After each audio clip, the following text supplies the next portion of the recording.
and we are filled and ready to go.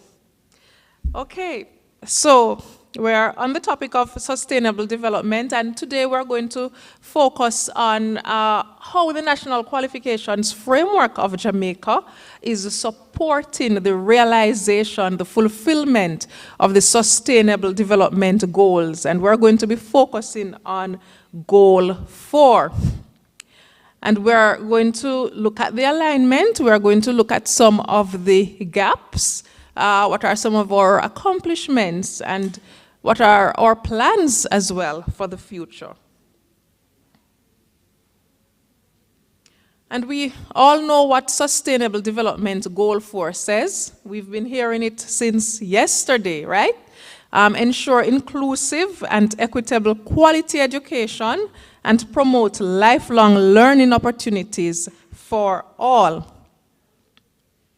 Now, in terms of the National Qualifications Framework of Jamaica, by the way, how many persons have heard of the National Qualifications Framework of Jamaica? All right. Okay, 3 adults in the room, or 4. All right. So basically, the focus of the National Qualifications Framework, I'm here trying to fix the microphone. The focus is to provide a system of coordination and integration of qualifications and enable comparison of qualifications by relating them to one another. It promotes access to learning, access to transfer, and of course, it focuses on the transfer of learning outcomes and progression in learning. So for instance, many of you who are here today, you are about to finish high school. How many persons are about to finish high school? She put up her hand, you know, and she's at university. All right, so some of you, you're about to finish high school and you want to know, I wonder where this CXC math can take me, this math and English and geography and IT. I wonder if the City and Guilds qualification will be enough. You ask yourselves those questions, right? How many of you ask yourselves those questions? What am I going to do with, why they put me in pool 4 and not in pool 2, where I could do food and nutrition, instead I'm here doing TD? And so you ask yourselves, where can my suite of qualifications take me? And when I do that degree at UWI, what am I going to do with it? Can it lead to anything else? And so as young persons, you ask yourselves many questions. And you want to know if this institution is recognized and if that one meets its purpose, if this program is good. Don't you ask yourselves those questions, especially when you're applying? Yes, you do. And so the National Qualifications Framework of Jamaica really shows you how qualifications are related and how you can progress from one to another. It's learning outcomes based. There's an 8-level integrated framework that covers all the learning sectors. It includes all types of learning. There are quality assured learning programs and learning descriptors for each level. And this is what the framework looks like. And if you notice, we have the various sectors going across: general education, technical and vocational, tertiary education, and lifelong learning, which is characterized by flexible learning pathways, right? And earlier when we spoke about SDG 4, we heard about what? Lifelong learning. So SDG 4, a big part of it is ensuring that persons have access to lifelong learning. And that is also what the NQFJ is designed to do. That is one of the purposes, ensuring that persons can enter and re-enter whenever they want. So you can move from one level to the next. You can move from one sector to the next. So you may have started a course in technical and vocational, stream, but you should be able to move across to an academic stream if you so desire. And you should be able to get your course evaluated so that persons can tell you where you are, where you fall on the NQFJ, and what your program can lead to. Now, in terms of 4.3, One goal is to ensure that there is equal access for all women and men to affordable and quality technical, vocational, and tertiary education, including university. How does the NQFJ support this idea of ensuring that persons have access? One way is through flexible learning pathways across levels and sectors. And what do we mean by flexible learning pathways? So the flexible learning pathways, entry points, re-entry points at all ages and all educational levels, strengthened links between formal and non-formal structures and recognition, validation and accreditation of the knowledge, skills, and competencies acquired through non-formal and informal learning. So, you may have learned something through Coursera. How many persons know about Coursera? You can do free courses online, you know. Anybody ever done a free course online? Put up your hand if you've done. All right. Anybody ever learned to do something on YouTube? All right. Anybody has a skill but you don't have any certification to prove? Anybody ever tried to get into a program that is teaching you what you already know? All right. And when that happens, it simply means that you should benefit from some type of flexible learning pathway so that you can accomplish what you need to get the certification without having to repeat what you already know. All right. So the NQFJ is all about ensuring that there is a system that is characterized by flexible learning pathways and that is invaluable in propelling us towards some of our goals. So we talk about Vision 2030, Jamaica's National Development Plan, and those goals are derived from the Sustainable Development Goals. So when we institute flexible learning pathways through the NQFJ, we are aligning ourselves with Vision 2030, we are aligning ourselves with SDG 4, and we're also aligning ourselves with the Global Convention on the Recognition of Qualifications concerning higher education. And that is one of the conventions that J-TEC is committed to ensure that it is implemented in Jamaica. Now, what are some of the pathways that we can benefit from, and how can we facilitate this through the NQFJ? Let's look at prior learning assessment and recognition. Prior learning assessment and recognition standards and guidelines, those have been developed and they are being implemented in higher education institutions. We know that many of the technical institutions already use PLAR, not so much and so extensively in higher education institutions. So if you already know how to do something, you should be able to demonstrate that you know how to do it, put your portfolio together. Perhaps you're asked to do a challenge exam or demonstrate, and you should be able to bypass the areas of the program that you've demonstrated that you already have learning in.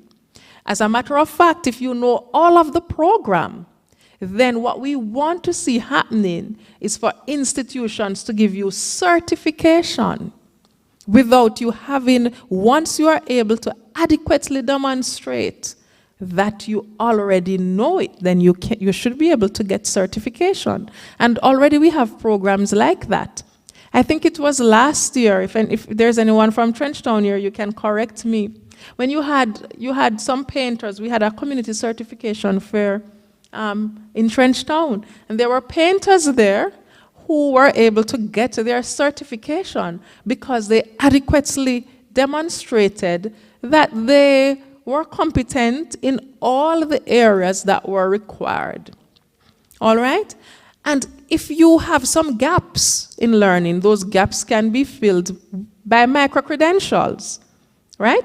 And micro-credentials, those are smaller units of learning than a full qualification.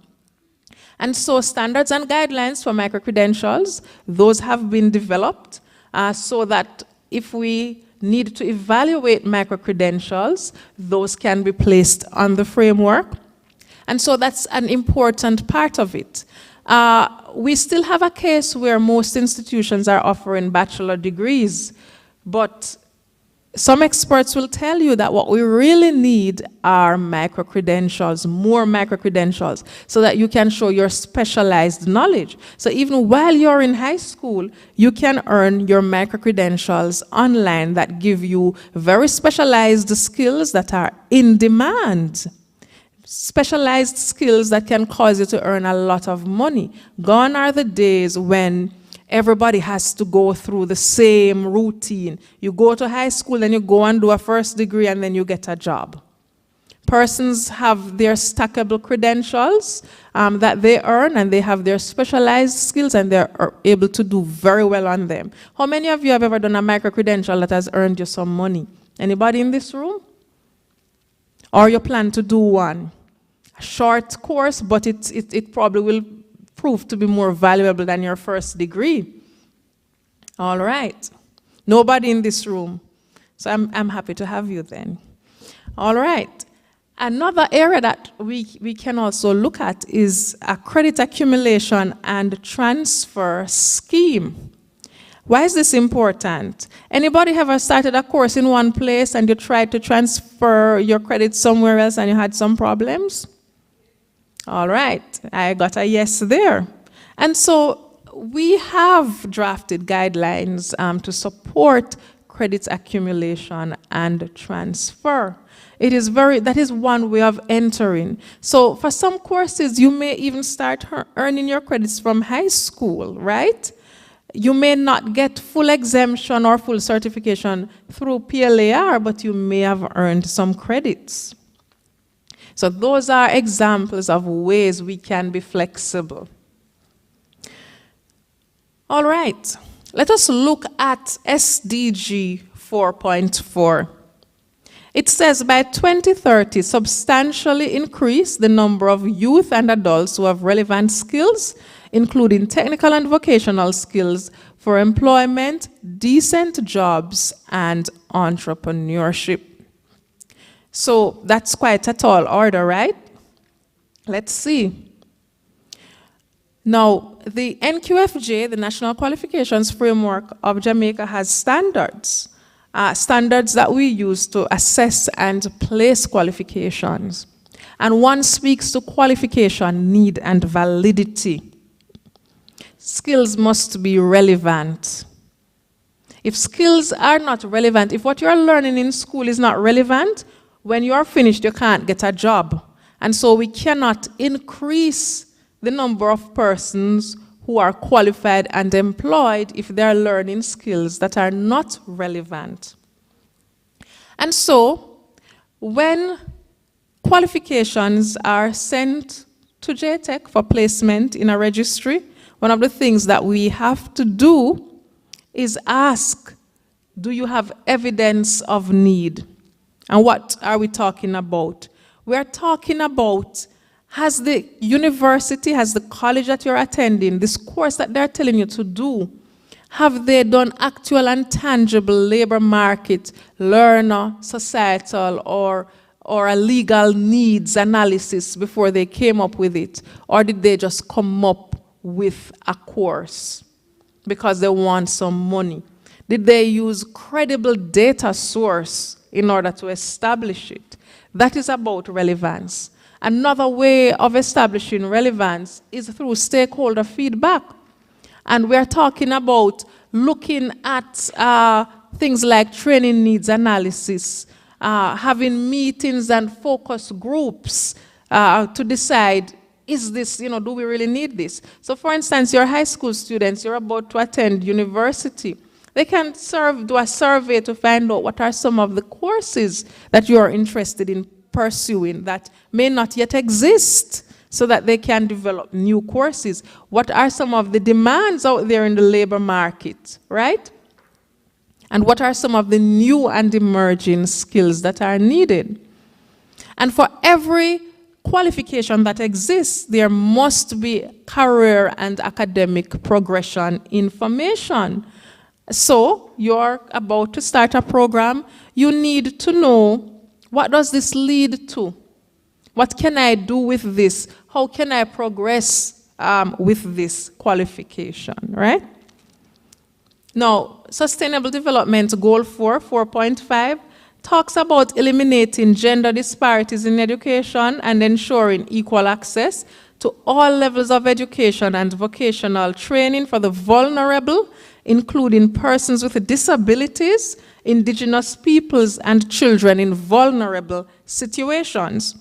This morning, Professor Audrey Henry Lee spoke about the importance of inclusive education. And I remember one young miss, I don't know if she's in here right now, one of the things she said is that that's what really stuck with her from the presentation, this whole idea of inclusivity.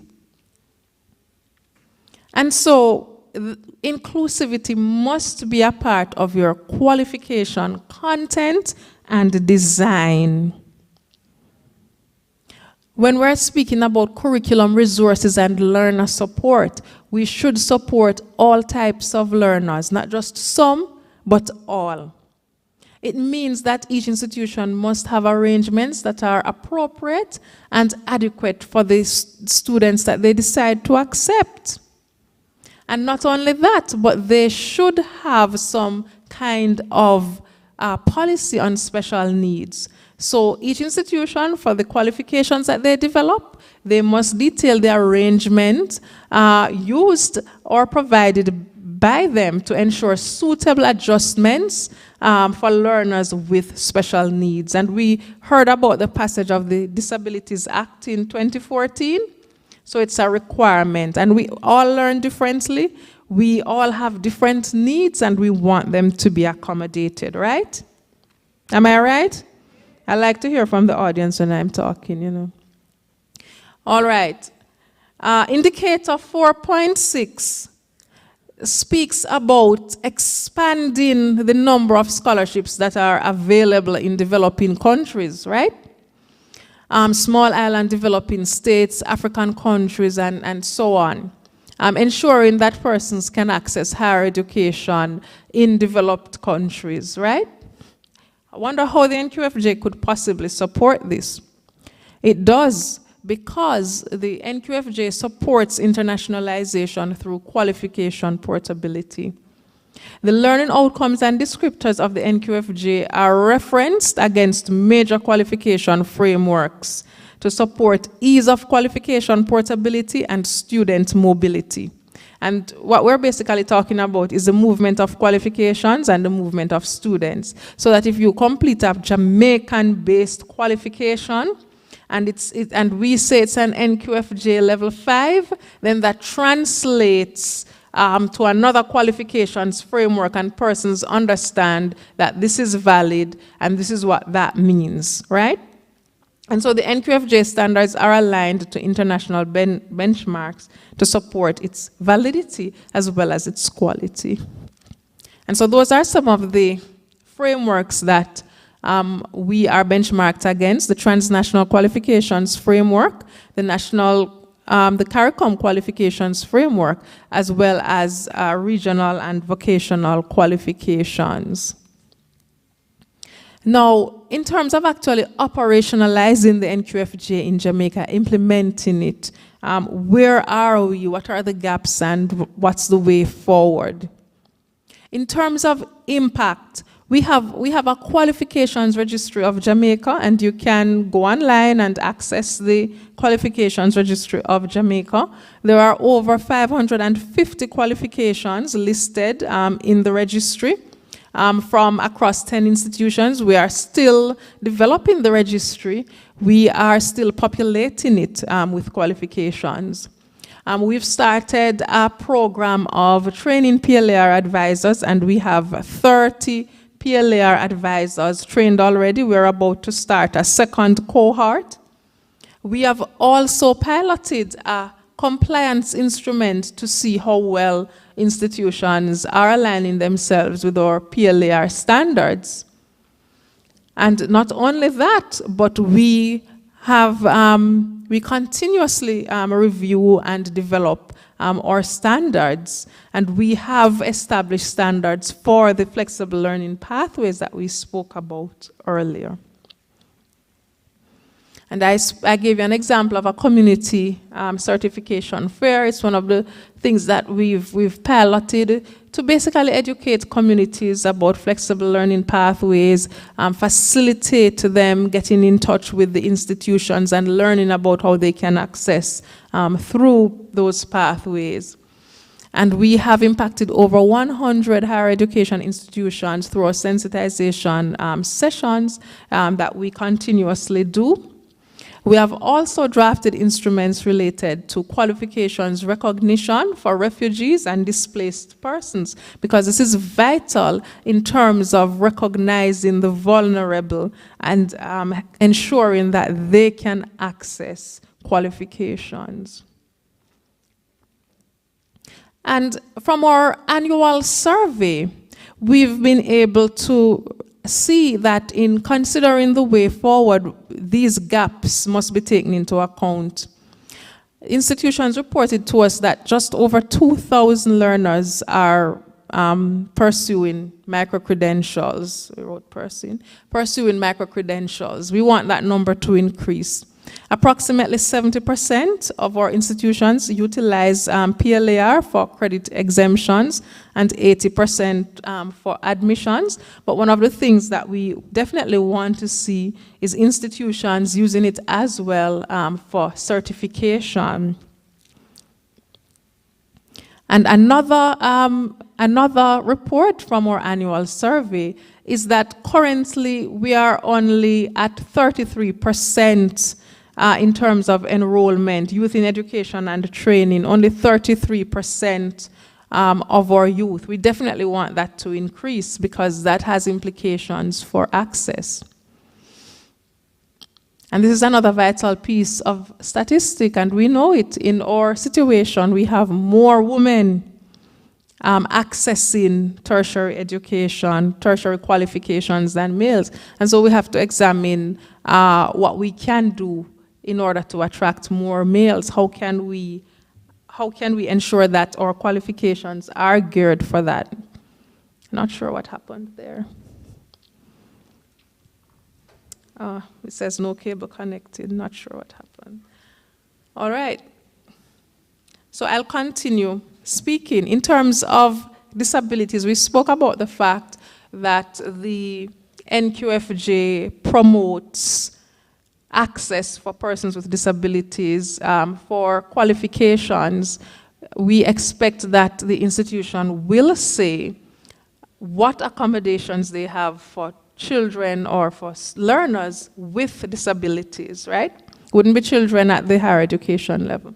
What conveniences do they have within their curriculum and learner support program? One of the things that we found is the institutions reported that only 100 students have applied who've declared that they have disabilities, and they've accepted about 57 of them. But we know that there are far more children in Jamaica who would be completing secondary education and also have disabilities. So what we're finding is many persons with disabilities don't even bother to try for our tertiary education sector. And we need to change that. We need to make our qualifications so friendly that persons will want to apply, persons who are living with disabilities. And only just over half of our population, about 61% of institutions, have policies and procedures that are based on the Disabilities Act. Not sure what the problem is. I'm just going to move the cable a bit to see if it will come back. All right, I'll continue with my presentation. What are some of the things that we can do going forward? We're wrapping up now to meet the gaps that we've noted in SDG 4. Well, J-TEC wants to ensure that there's a national qualifications system policy in place.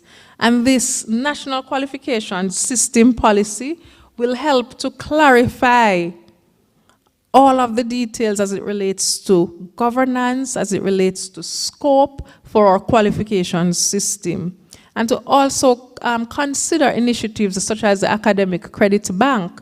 With an academic credit bank, you can literally bank your credits as you earn them. So you complete courses whether online or anywhere else, and you bank all of the credits in one location, and then they can be stacked together and you get a qualification. Isn't that a cool idea for Jamaica? And you can start at any age you wish, right? To earn credits, because there are persons in high school that can start earning college level credits. Capacity building is really about supporting the development and the delivery of qualifications, right? And so we are supporting and will continue to intensify our support of institutions, ensuring one key thing that we must do is ensure that all the learning outcomes within the institutions are aligned with the learning outcomes of the National Qualifications Framework of Jamaica. And so we must facilitate certification in key skills that are vital for the implementation. And review and development of standards to ensure that our qualifications meet international as well as local standards of quality. Because it's when we meet those international standards that persons will allow us to access their institutions, right? From across the world. And so I leave you with a quote. It looks nice on my screen, but you're not able to see it. So I'll read it to you. I have two of them. The best proof of qualification is demonstration. How many people agree? The best proof of qualification is demonstration. Anybody agrees? It's the best proof. It's the best proof, what you're able to do. But yet still, for so long, we've been more concerned about formal qualification without recognizing the many things people are able to do informally and looking at ways for them to get easy certification for what they're able to do. So the best proof of qualification is demonstration. And that's for Tamerlan Goskop. And wrapping up, second quote, second and final one, we have every resource necessary to provide access to education for every child of the planet. Do you believe that? If we wanted to educate every child on the planet, we could. How many people believe that? We could. How many persons believe that every person can access a qualification if we're committed to it? There is something that everybody can do. All right. We just need to commit to enabling it. And so, ladies and gentlemen, I thank you so very much for being so attentive to this presentation and for listening. It is high time that we ensure that each student, each learner is able to achieve their full potential and they're able to gain qualifications that they deserve in a manner that suits them. Thank you so much.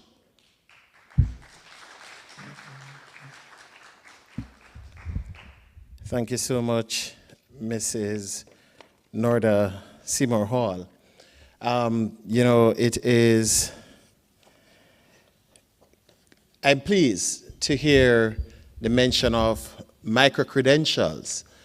And I'm a testament to the power of micro-credentials. My primary training is not in the field I work. However, when I decided to go into healthcare, I sought after micro-credentials and got the opportunity to do some through the University of Washington. And those credentials, I did what? I think it's 6 of them. Those credentials has enabled me to move up in the system significantly and is now where I am because of them. So young people, students, others who have not yet taken on doing micro-credentials, I would suggest them. The bachelor's and master's, Mrs. nor is good, but those are just as powerful in the right hands. Questions, comments, anybody?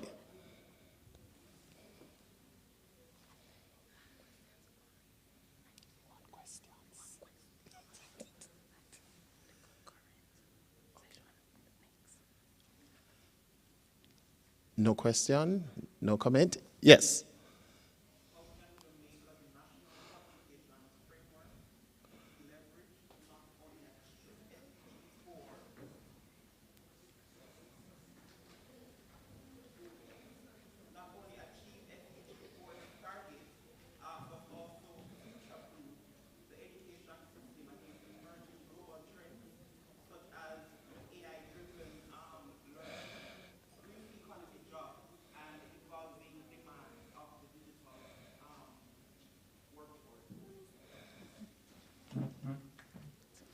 Thank you so much. It was a long question, but let me see how best I can break it down. So we are living in a changing world, and today we spoke about SDG 4, but there is so much more. So you spoke about AI-driven training, and one of the things that the framework is flexible, and one of the things that we have to do is ensure that we continuously improve and review the standards so that the standards are robust enough to assess all types of qualifications and guarantee their quality. In terms of AI-driven learning, the National Qualifications Framework of Jamaica can contemplate and recognize all types of qualifications.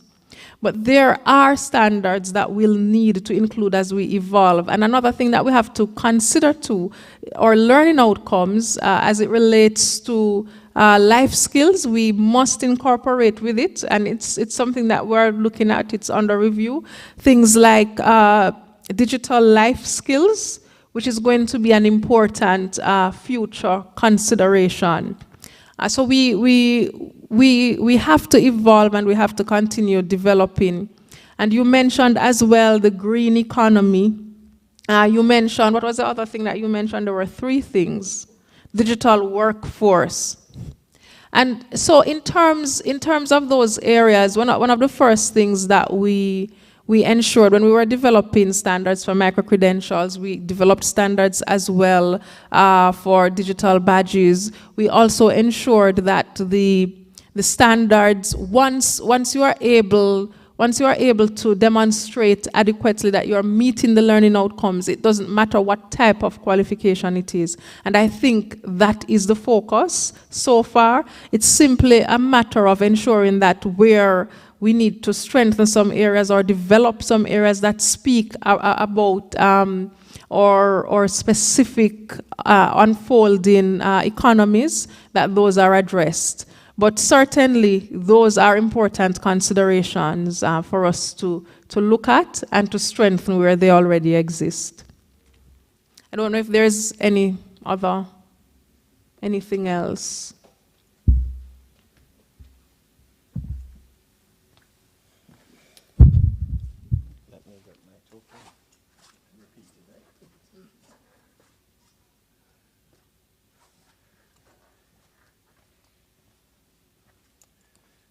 We want to thank Mrs. Seymour Hall for her presentation. It was very thorough and insightful, and on behalf of the organizers, we want to give you this token. I'm smiling because she's from J-TEC and she's going home with a J-TEC bag, eh?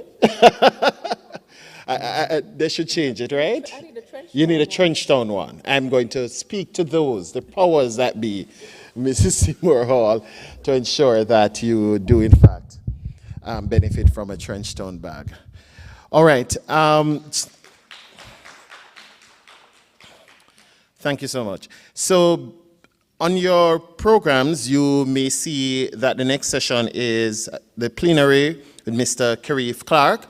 However, there is a slight change. We are going to be going into the concurrent sessions at this time, and then we will gather in caucus room 3 for the plenary with Mr. Clark. So the concurrent sessions that will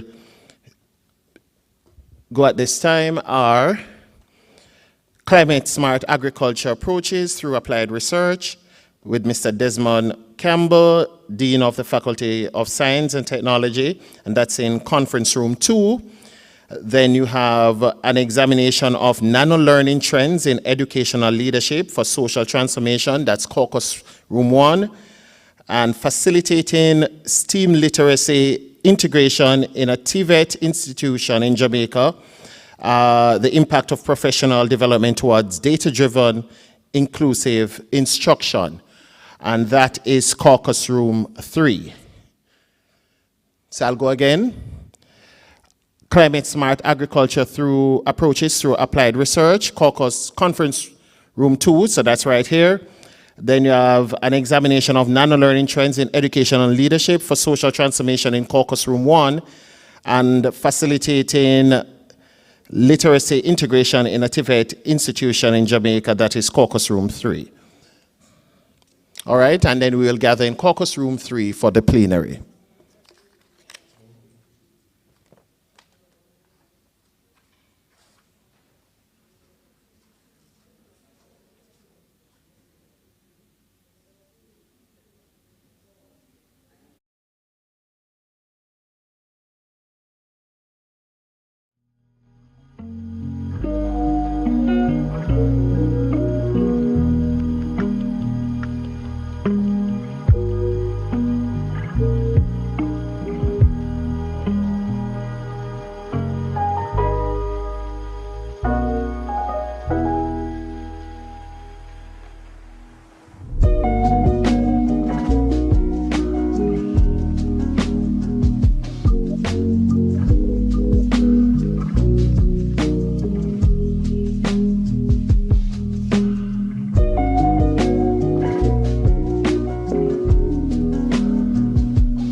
Good afternoon, everyone.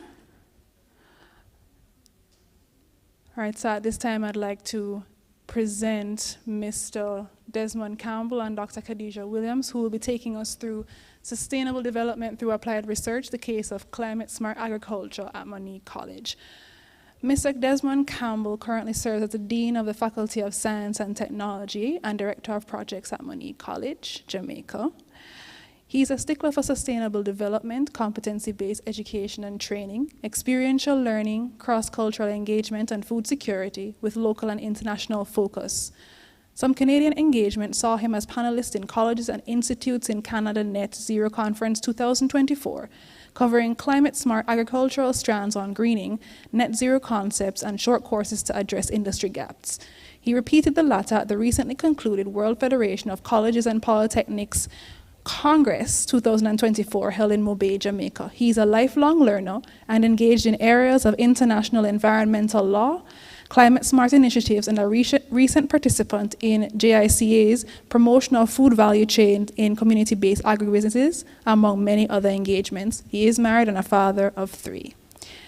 Dr. Khadija Williams is an accomplished independent researcher, educator, and consultant with a PhD in applied social sciences from Lancaster University in the UK. Her educational background includes a master's degree in social work, a bachelor's degree in social work, psychology, and human resource management, with postgraduate qualifications in university teaching and learning and competency-based education and training.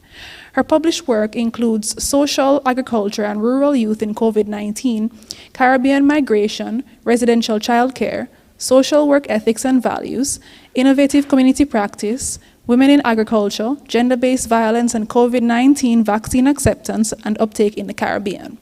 Championing the philosophy, she has also written articles for top media houses in Jamaica and Trinidad and Tobago as a guest columnist on topical issues related to her field of work. Dr. Williams works with tireless ambition to support Caribbean development and integration, seeing these as vehicles for regional and global advancement for a more sustainable future. Please help me welcome Mr. Campbell and Dr. Williams.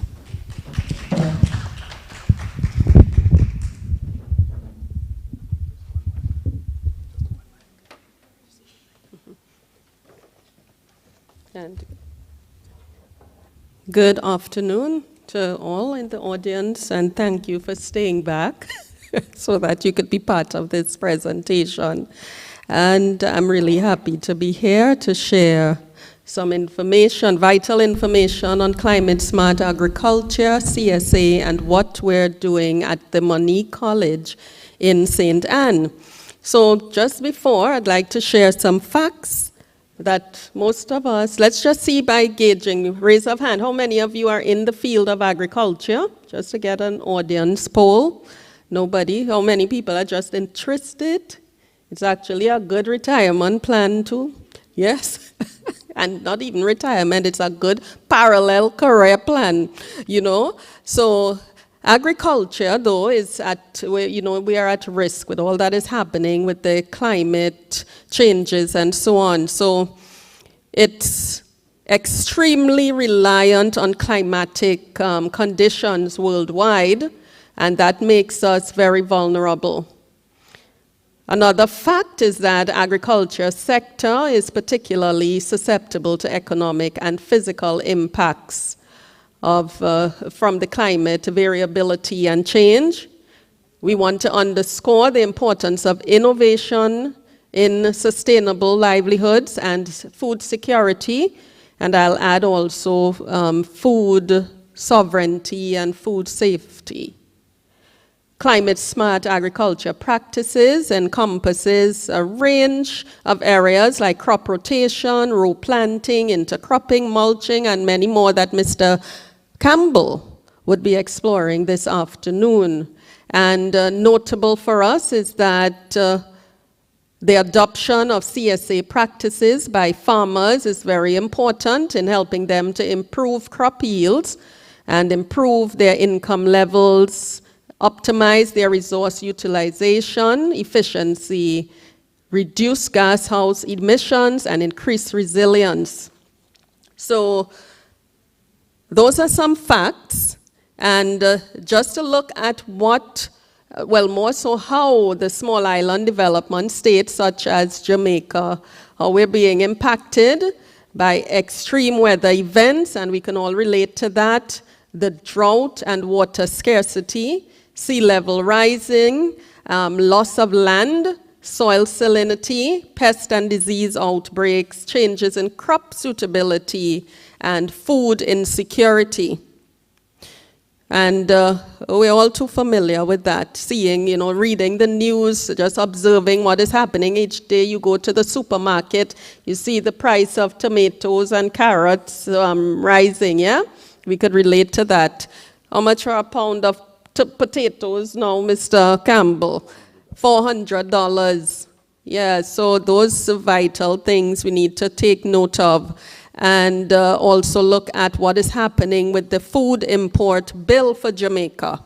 So other factors, and these are the extreme factors, they're all on the screen there. I'll just take out about 2 just to carry on. Prolonged dry periods, land subsidence, water pollution, yeah? The extreme cold and prolonged winters in some countries. And I would also add, so for us in Moneague, we don't have winter, but sometimes I wake up and think, yes, we do have winter. So what we find, the farmers complain a lot about the crops molding.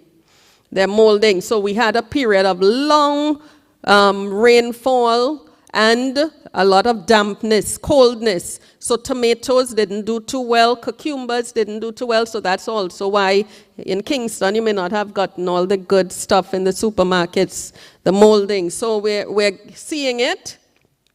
So I want to talk a bit about the role of education and research and how we have positioned it at the Moneague College. So we believe that in promoting education or greening the curriculum, through our projects departments, our agro-food processing, etc., our agriculture area, with higher levels of education among farmers, we believe that there will be a more positive impact such that they would adopt better farming practices. So Mr. Campbell is going to go into those practical aspects of what we are doing to achieve this. Educated farmers, and I'm sure you would all agree, are more likely to understand and implement advanced agricultural innovations. So we encourage from a very young age, even probably early childhood, start exposing children to the science of agriculture and so on. And so I pulled just that. This mouse is doing its own thing, yeah? Yes. So just we go on to research and development. Research is critical, and studies have shown that CSA practices such as improved crop varieties, conservation agriculture, and agroforestry can significantly enhance crop yield. So we encourage more research on crops, on animals, on soil testing, and so on. I'm just going down. I'm not going to be speaking to all bullets, but certainly if you in the audience need me to expand on any, feel free to raise your hand, okay? So I'll take the third point. Research findings provide evidence-based support for policy development. Critical to us. And we would also know that traditionally in the Caribbean, in Jamaica, the farmers engage in farming, based on intuition. And so adding a bit of science and research and, like our colleagues at CASE who has been fighting that fight for years, it's an uphill battle. Yeah, trying to help people to understand the importance of taking a more evidence-based approach to agriculture. Okay, we do it because we like it, and we just want to do it, but there is a science to it. And particularly now with so much research on smart agriculture, we want to apply that. So training and capacity building is critical to us. You will learn more today about what we're doing in terms of short courses and how we are engaging the community. Just before we came up here, we launched a community-based program with some young farmers and aspiring farmers to do just what I'm talking about. So, over to you, Mr. Campbell, and thank you. You'll see more of me later.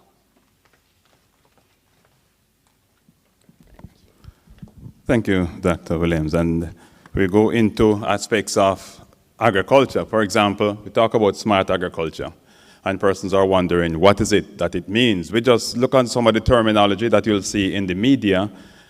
Precision agriculture, sustainable agriculture, permaculture, whatever it is. It's gone from the screen, but I will continue audibly. Hydroponics, aquaculture. I pass out there in the passage a vertigrow concept where you saw that plastic, where the vegetables are planted 6 inches above each other going up vertically. It's the vertigrow concept. It maximizes space. And we talk about greenhouse culture, you'll see some of that as we have demonstrated at Money College. Protected agriculture, because persons are saying real greenhouse has artificial carbon dioxide, glass ceiling and things like those. We don't have that in the Caribbean and we call it greenhouse. However, it comes under protected agriculture. Genomic research, we are going into the genetic constitution of animals and plants to ensure food security, maximum production, variation, so that we can have, and what is happening globally now, persons are wondering if they shouldn't be gravitating towards food security.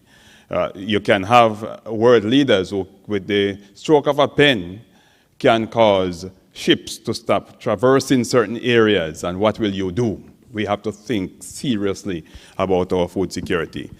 Artificial insemination, not artificial intelligence this time, in agriculture, insemination, whereby at Money College right now we have animals, goats, Saharan breed goats are being born there at Manig, courtesy of the semen that we import from Canada, and they are 10 years old. Yes, and after we have inseminated the animal, I take my students there, and I take the drippings from the strip, put under the microscope, and they see with their 2 eyes the sperm swimming after the animal has been inseminated. So we are bringing alive smart agriculture right there for them to make the natural connection. Recently, we sent our animals for embryo transplant, which is actually surgery.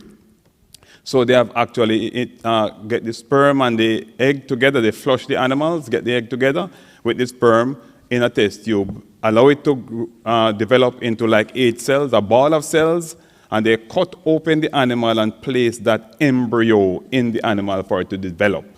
And then you can also do sex determination and things like those. That's where we are going. Bioactive tracing. People are stealing animals. You can put a chip in the animal now. And when they carry out money all the way to Westmoreland, you can trace the animal on your cell phone.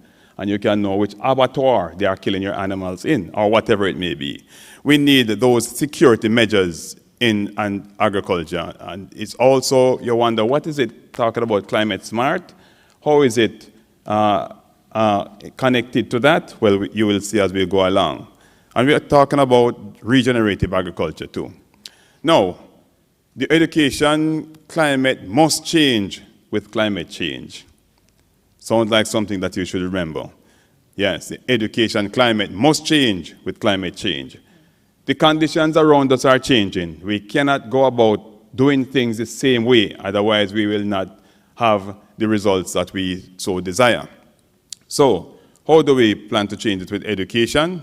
We think about formal courses, certificates, short courses, associate degree, bachelor's degree. But the previous speaker also talked about unconventional methods and credential stocking and micro-credentialing and things like those. Yes, we have been practicing those at Money College because we have launched short courses and we are developing experiential stints for our students in corporate Jamaica for them to go out and to learn. We have exchanges. We have with College of North Atlantic what you call outbound mobility projects, where the Canadians come and they carry out certain micro projects on our campus. And then we plan to have inbound mobility where our students can go to Canada to learn in that environment as well. And then we have ELA projects, Emerging Leaders of America's program. That's a scholarship or bursary arrangement whereby our students can be accommodated in a place-based approach, meaning getting experience in other locations. And of course, we know the value of MOUs between entities and between institutions as well. so that we can have complementary learning. And of course, work experience and so forth. Now, if you cannot change the scene, it says you should mitigate it. Mitigation means to reduce the impact of a hazard or disaster. You may not be able to solve it, but you can mitigate or prevent it from being that worse. In other words, slow down the demise. And in that way, technology will also catch up with you so that you can find a solution to it. And that's what we propose. We can ascertain such mitigation from building what is called a vulnerability matrix, where you put in all the factors, you put in the timeline, you put in all the stakeholders, and you juxtapose the conditions until you come up with the solutions. And then you also bring in persons from the outside, have a number of persons weigh in on the matter, brainstorming through this matrix, and we can get solutions. Now, how do we do smart agriculture? If we jump down to bullet 3, we can be precise with a prescription. And that is what you call precision agriculture. Instead of just sending the persons to spray the entire field for 10 weeds that are giving problem, you identify the location of the 10 weeds and you send the drone out there, retrofit it with the information, and it just spray the 10 spots and come back. And so you don't waste chemicals, you don't kill domestic insects, you don't put the person applying the chemical at risk, things like those. You are precise in what you do. And you can also consider trends that work in Japan, in the Netherlands, in Norway. Yes, and we can borrow from them and apply, because you have to tweak it based on your climatic condition and your microclimate scenario. You have to tweak all of these considerations. We go to looking at some pictorials. For example, we went to an applied research workshop, roving workshop in Canada in 2023. And to the left, there is a gadget that sequesters carbon dioxide. Also, it will measure the direct nutrients present in the soil, not only the presence of the nutrients, but also their availability, because that's the different thing. You can have the soil rich in nutrients, but the plants get nothing from it because of the presence of gelatin substances and other things that tie up the nutrients, and also microorganisms that tie up the roots of the plants. So this machine will measure availability, having taken into consideration the soil and also the plants. And to the right is a machine that measures the droplet composition in the air. So you know whether or not you have to increase your fungicide treatment as a result of the higher humidity, which microorganisms require, warmth and humidity, to proliferate. And then you can not waste money, but if you only require 10% or 10 whatever concentration, you don't put 20. You put just what is required, so it is prescriptive as well. And that is why we think applied research and information has indicated that this is the way to go, where persons are wondering, what's the difference between applied research and action research? And I just tell you that applied research is action research with corporate inclusion. So it's the application of the culture that the society demands and dictates and also participate in. And with so doing, we can brave the chasm that exists between theory and practical. Right here you may say, oh, this is just a chicken coop with chickens, and what is peculiar about that? But just think about the compost, the litter that the chickens walk on. Sawdust, yes, but we also, as an educational institution, we generate a lot of paper. And so we shred the paper and we mix it, 30% paper, 70% sawdust. What we find is that this is a more absorbent medium, and in the long run, the chickens they are buffered better, and so they come with cleaner feet. They are more comfortable, so you have less ammonium fumes that they interact with. And so they grow faster, they put on more weight, and we have less mortality and things like those. There are many institutions with old paper. They are being dumped. Look at Riverton. You go there, you see paper all the time. If we can shred these and sell them to the farmers, and so we can improve our culture as well. This is protected agriculture, the greenhouse to the left. And to the right, it shows the agro-processing students from Moneague, but they were entertained at Ebony Park Art Academy, indicating the interagency approach, the corporate inclusion, and how we don't have to have everything at our facility.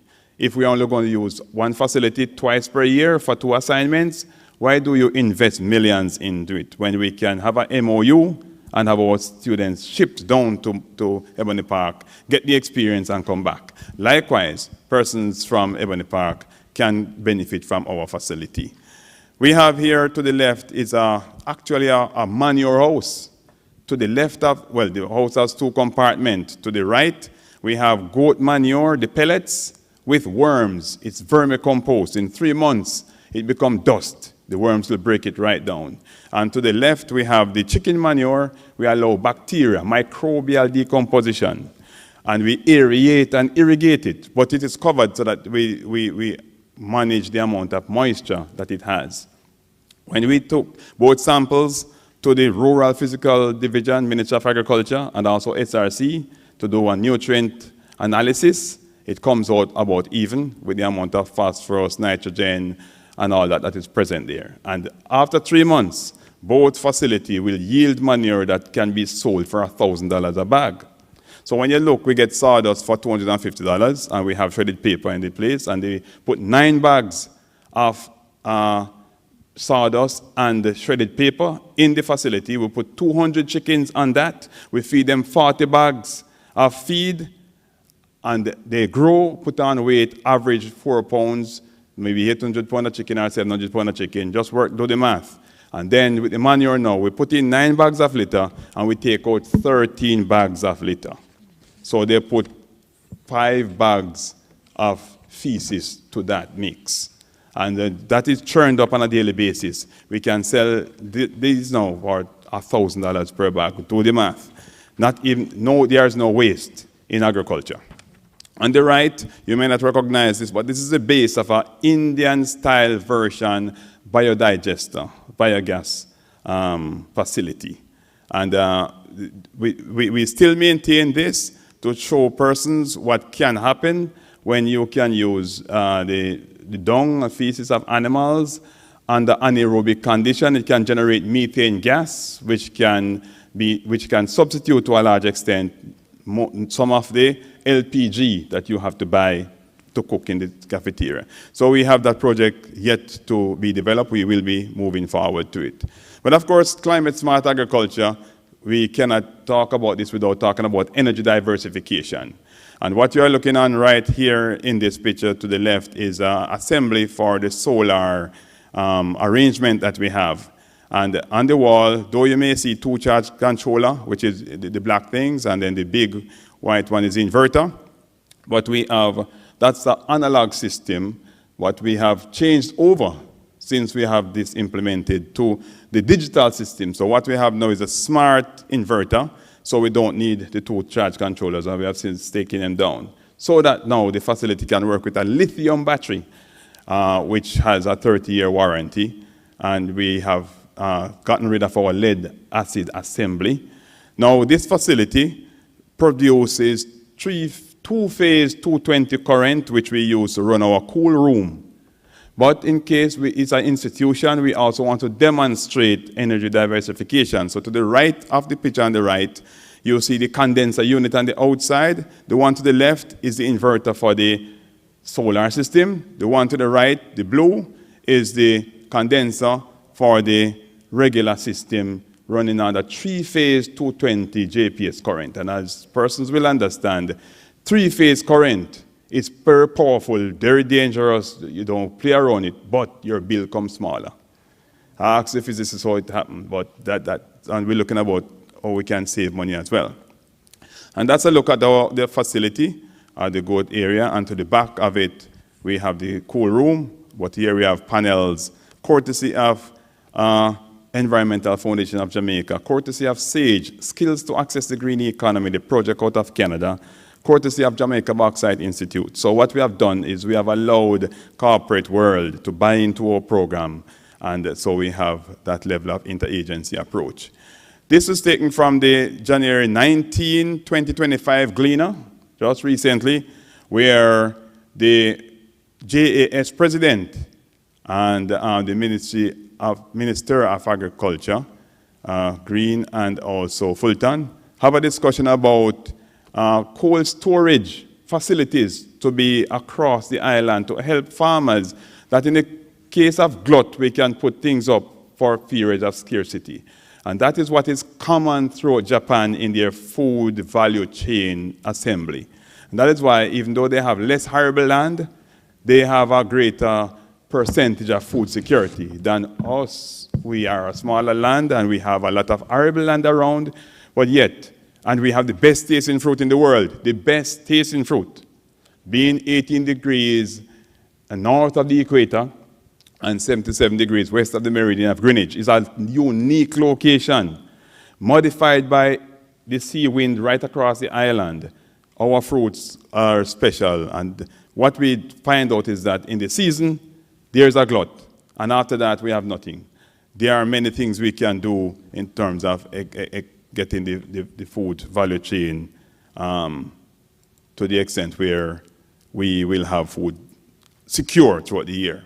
And this is just a picture. We have the goat project, which donated to us by Food and Agriculture Organization in 2009. We have since done a lane change into now milk breed. So we are merging the Saharan breed into our local stock, and we want to produce milk for yogurt and cheese and other products right there at Money College. And we now have the agro-processing course. It is the Associate of Applied Science in Climate Smart Agriculture, a program through the franchise group Council of Community Colleges of Jamaica, but developed through our colleges network in Canada, Colleges and Institutes of Canada, through SAGE, using particularly Niagara College and College of North Atlantic. And we have developed this program of study. CCJ now has it available to any institution, but it is first done at Money College. We are now third year of implementation. And we have developed 3 courses, short courses, micro-credentialing we spoke about earlier from that sector. But see here, we have seen the importance of the dairy sector aiming to double milk production by or before 2030. Money is the only institution now with a goat dairy project, and we intend that to be copied by other institutions. We are open, and we will show them how. In fact, we will be having online courses, and we will be developing a dairy course shortly where persons and other farmers across the country and interested persons can participate. Our applied research concept is taken up overseas as well, because here to the left, myself and Mr. Wadesom from the Money College were in Grenada, May 2024, to report on our goat genomic research, the applied research concept. And to the right, I was in Tokyo in Japan in October, reporting on the Inception Food Value Chain Integration Project. Now, we have also taken our students through an applied research experiential trip in 2022 in Canada, and we stopped by at the Guelph University too, at their livestock division. And their vision indicates, we're not going to go through all of this, but it shows that if you can tackle climate change and environmental protection to support greenhouse gas emission reductions and long-term vitality of the sector, etc. And certainly through science and technology, we continue to target science research and innovation. Now, this is the statement of Guelph University as they embrace the applied research concept. And we certainly can learn a lot about that and apply in our own locality. The applications of climate smart agriculture, look, bioactive insertions in Alberta tell you about what you can do with the soil. With the second bullet is Internet of Plants in Japan greenhouses. I can tell you that Japan has a system where you have the probe connected to plants in the greenhouses, and it is monitored from a central room. And that probe measures translocation, in other words, how the nutrients are moving through the plants. The persons who work in the greenhouse, when they pass, laser also detect their presence, so you will know which worker reap which set of tomatoes and which one bring in the basket with the bad tomato. They know all those details. It's done remotely. So, and that the program for that is the Internet of Plants. We look on the traceability, as we spoke about, that we would have seen there in Guelph. We also explored animal genomic research in Trent University. In fact, Trent University is the one that got the contract to track the COVID-19 virus in Canada based on the genomic machines that they have in their possession, and over the years they are able to trace animals, they are able to trace DNA to 19 generations in 3.5 hours. Billions of data, and the machine will analyze it. So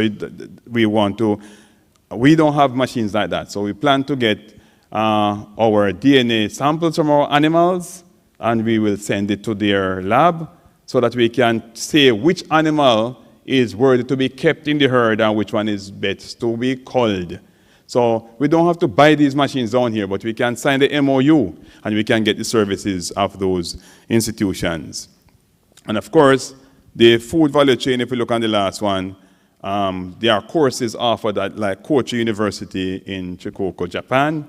And they, through JICA, have volunteers who they are willing to send them to different countries to assist in any of these specialized areas. Now, after looking at all of these from the different continents, different countries, different programs, different institutions, and there are many other of the corporate entities we have dealt with that I may not have mentioned just now because of the interest of time, we have learned some valuable lessons which are bulleted here. One, the corporate world provides great opportunity for learning by way of collaboration. Second, tertiary institutions need diverse curriculum to provide service to the community. Experiential learning, if you look on the third point, holds the key for direct application for sustainability. The previous speaker said something about, well, of course, in my head, I boil it down to experience is better than, or is more lucrative than certification, so to speak, because what value is your certificate on your table and the knowledge in your head if it's not practiced? How will persons benefit from it? So these are the lessons that we can pick up. And the functioning program advisor committee and MOUs by institutions and entities directly relate to successful educational ventures. So for all our professional programs at Manique College, we have a program advisor committee made up of several entities in the corporate world, along with faculty members and so forth. And they meet twice per year minimum. And they revise the program, revise the methodology, revise the way forward so that we remain current at all times. And institutional collaboration benefits all. No man is an island. If you think you have it, so you're going to hide it and patent it. That is a retrograde step. And I tell many persons ask, you know so much about goats, so much about agriculture. Why are you still in the classroom? I said, well, the young generation need to know. And furthermore, you're talking about retirement and some people are bored. I will never be. I am looking forward to retirement, not for the pension money, because that is nothing. I'm looking forward to exposing the world to the skills that I'm allowed in the institution to develop. And I tell you what, being an educator is a plus. Because when I go in and say I'm from an institution, I need a behind-the-scene tour at any factory, any entity in the world. I am allowed to go in as an educator. So with that, certainly appreciate you listening, and we thank you.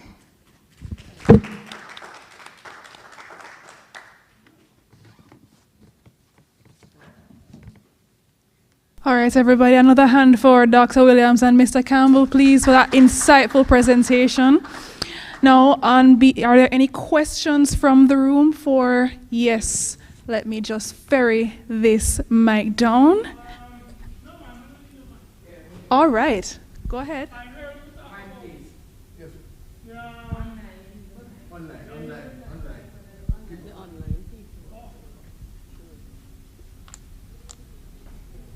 To whom am I giving the mic?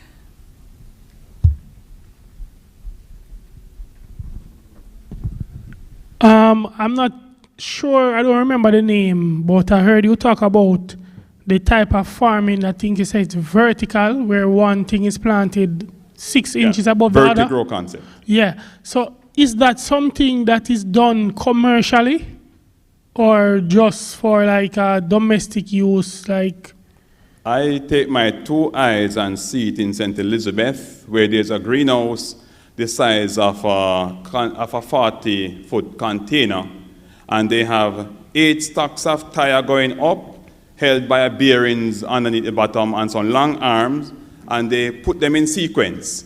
And around each tire is 4 or 5 lettuce going all the way up, so you can 5 times 8, 40 lettuce in 2 by 2 space.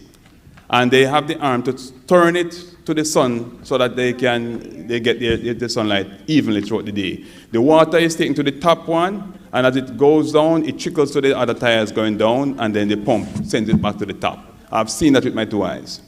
okay, so is that the only one The that only you've seen? one my work allows me little time to go and see. Okay, so, okay, all right, thank you very much. You're welcome. Are there further questions? Okay. Hand over there.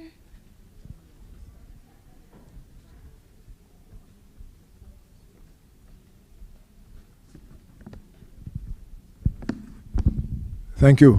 Thank you both. Very good presentation. Well, the gentleman asked a question I wanted to ask about the vertigrow, but I'm interested in your reference to the community-based programs. The extent to which you see take-up for these ideas, and the extent to which now the age of the farmers engaging this. You know, if you could just speak to that. And I have a couple others, but yeah. Okay, I've been given a time signal wind up, but I'll respond to that. You can call it Money College. I'll put you on to me. I'm the Dean of Science and Technology. And we have developed short courses. We are developing more. We have used the Google platform to have short courses run 24 hours online and 6 hours face-to-face practically and at the college to offer different aspects of the micro-credential programs. And we are developing more of that. And what we have seen take-up from Hanover all the way to St. Catherine. And being new, you know, it's going to gain momentum, so we are going to be advertising more. We are earning and learning. Yeah. All right, thank you. Are there any further questions from the room for Mr. Campbell and Dr. Williams? All right, there being no further questions, Dr. Williams, on behalf of Jamaica Tertiary Education Commission and Trenchtown Polytechnic College, we'd like to thank you so much for taking your time to educate us on what you have been doing at Money College. It's truly remarkable, and I hope to see it replicated across the country. Please accept this token of our appreciation. Thank you so much. Thank you. And Mr. Campbell, front and center, please. Similarly, thank you so much for taking the time to go over those practical aspects you really brought home for myself, and I know a lot of my colleagues in here, really how applied research brings about change and brings about innovation in all different sectors, especially in agriculture. Please accept this token on behalf of Trenchtown Polytechnic College and Jamaica Tertiary Education Commission. Thank you so much. Of course. All right, so ladies and gentlemen, those of us who remain, we will be congregating in caucus room 3 for a session with Mr. Karif Clark, and then we will close out the conference thereafter. All right, so please proceed to caucus room 3. Thank you.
you.